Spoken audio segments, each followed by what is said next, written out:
The World Cup underway, but we still have a few days until the first match here in Houston.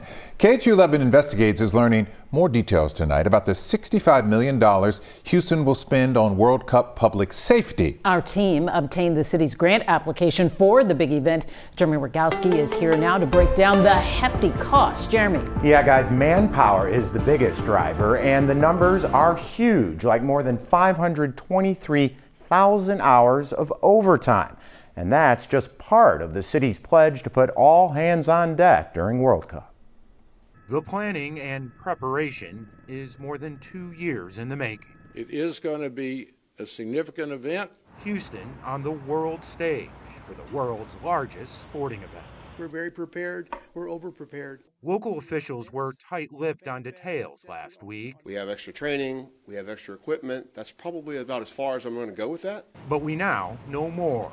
The city's FEMA grant application states the FIFA World Cup is widely recognized as a high-value target for terrorist activity, and existing public safety resources present critical capability gaps. To close those gaps, the city plans to spend nearly $49 million federal dollars in police and fire overtime, plus another $1.9 million for private security support at FanFest east of downtown. When it comes to EMS, we've leased 50 additional ambulances for this event. The extra EMS support comes with a $5.5 million price tag, and add nearly another $1 million to staff and supply a mobile medical unit at FanFest.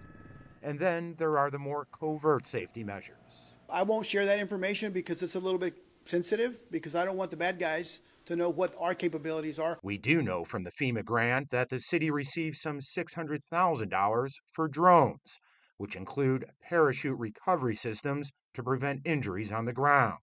The city also plans to spend $400,000 on a radio jammer detection system to identify any signal interference that could hamper first responders from doing their job.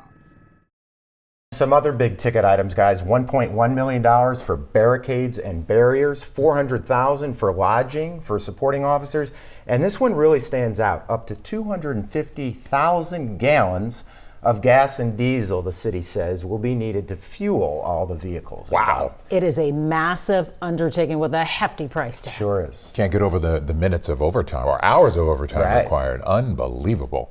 All right. Thank you, Jeremy. If you'd like to check out every dollar and how it's being spent by the city, we have that online at khou.com.